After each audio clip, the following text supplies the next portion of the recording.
knock these out today. I'm not gonna follow no the scheduled live feeds. But like I said, I'm gonna get into the Deacons for Defense and Justice. I want to talk about them because before there was the Black Panthers, you had the Deacons of Defense and Justice. They really got things done a couple of years before you heard of the Black Panthers. They ain't come to exist 2 years later, 1966. But 1964, the Deacons for Defense and Justice was a Black American self-defense group that was founded in November of 1964 during the Civil Rights era in the United States. In the Middletown, Jonesboro, Louisiana, on February 21st, 1965, the day of Malcolm X's assassination, the first affiliate chapter was founded in Bogalusa, Louisiana, followed by a total of 20 other chapters in the state, Mississippi, Arkansas, and Alabama. It was intended to protect civil rights activists and their families, threatened by both white vigilantes and discriminatory treatment by police under Jim Crow laws. The Bogalusa chapter gained national attention during the summer of 1965 in its violent struggles with the Ku Klux Klan. By 1968, the activities of the Deacons were declining because following the passage of the Voting Rights Act of 1965, entry of black people into politics in the South, and the rise of black power and the movement of black power, black people worked to gain control of more political and economic activities in their communities. There was a movie that came out in 2003 called Deacons for Defense, a television movie directed by Bill Duke and starring Forrest Whitaker, was aired about the 1965 events in Bogalusa. So the movie inspired Maurice M. Lee Malher to meet Deacon Hicks at his Hicks house in Bogalusa, Louisiana. The Robert Bob Hicks house in Bogalusa ranks one of the leaders of the Deacons in that city. It was listed on the National Register of Historic Places in 2015. Fundraising continues for a civil rights museum in Bogalusa to honor the work of the Deacons for Defense. It was expected to open in 2018. But the Deacons were not the first champions of armed defense during the civil rights movement. But in 1964, they were the first to organize a force. According to historian Annaleki Dirks, even Martin Luther King Jr., the icon of nonviolence, employed armed bodyguards and had guns in his house during the early stages of the Montgomery bus boycott in 1956. Glenn Smiley, an organizer of the Nonviolent Pacifist Fellowship of Reconciliation, observed during the Love's visit to King that the police did not allow the administer a weapon permit, but the place is an arsenal.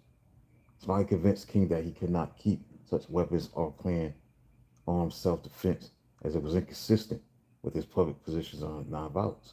Dirks explored the emergence of black groups for self-defense in Clarksdale and Natchez, Mississippi from 1960 to 1965. In many areas of the Deep South, local chapters of the KKK or other white insurgents operated outside the law, and white-dominated police forces practiced discrimination against black people.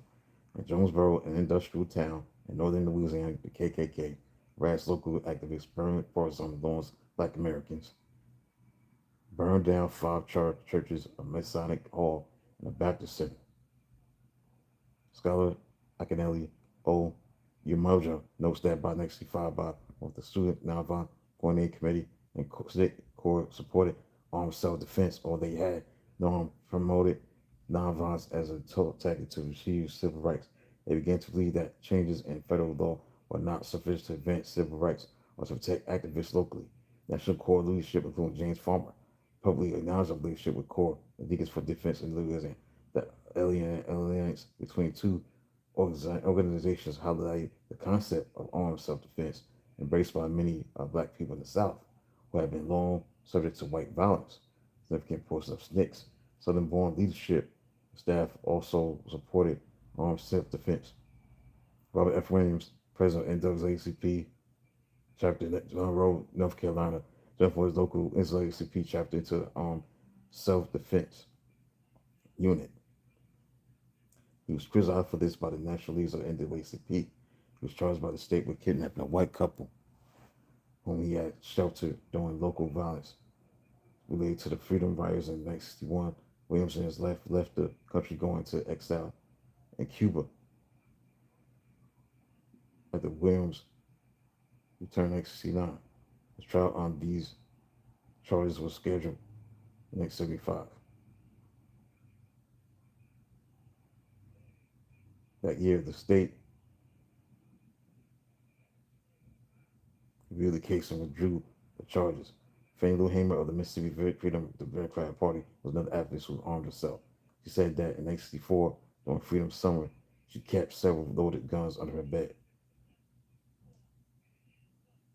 Black Americans were harassed and attacked by the KKK, white vigilantes in the middle town of Jonesboro, Louisiana in 1964, including the torching of 5 churches, a Masonic Hall, and a Baptist Center.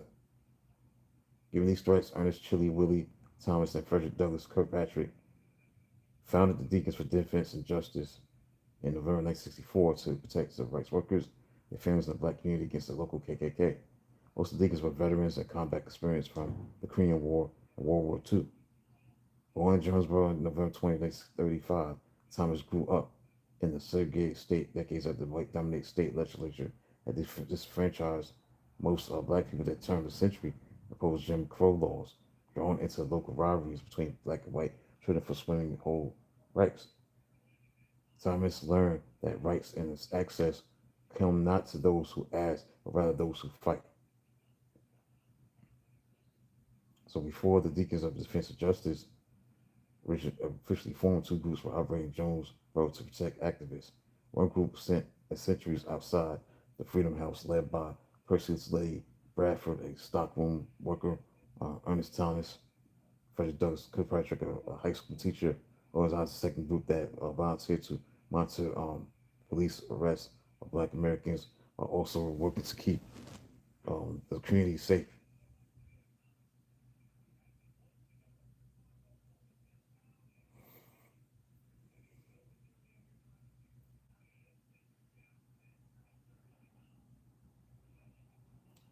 So, after traveling 300 miles to Bogalusa in southeast Louisiana on February 21st, 1965, Kirkpatrick Thompson, Corps member, worked with local leaders to organize the first affiliate Deacons chapter. Black activists in the company mill town were being attacked by the local powerful KKK, because Klan.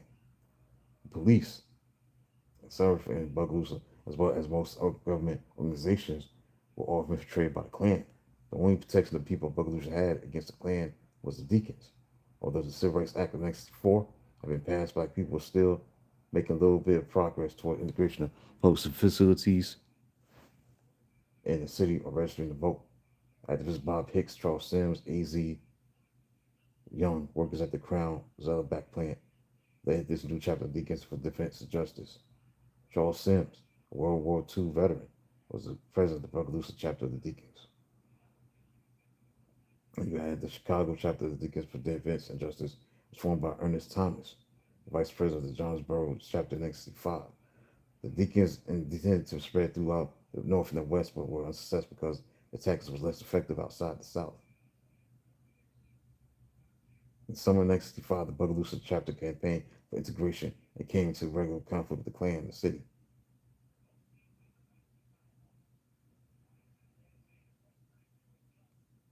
Militant confrontation with the Klan and Bogalusa throughout the summer of 1965 was planned to gain federal government intervention.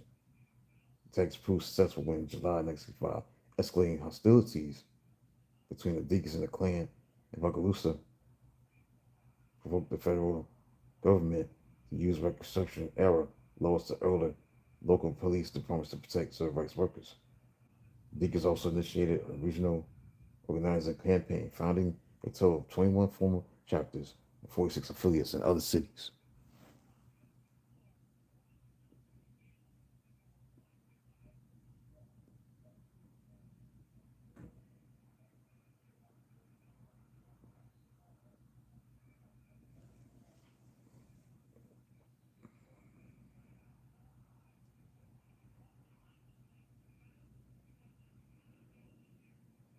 That's basically it.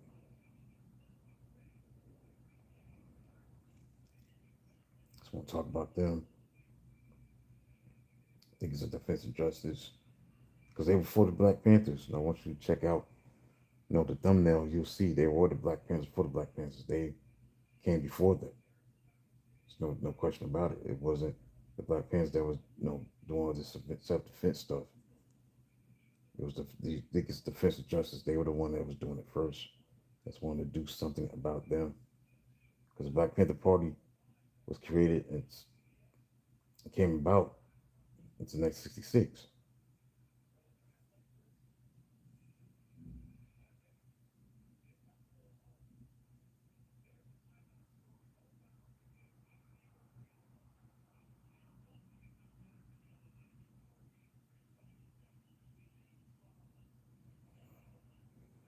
So that's basically it, man. I want to do something about that, and that's it. That's all I want to do. So I'm done. Come back with another live feed. We're gonna be knocking these out all day. Then the pre-scheduled day and time. Let's get these out the way.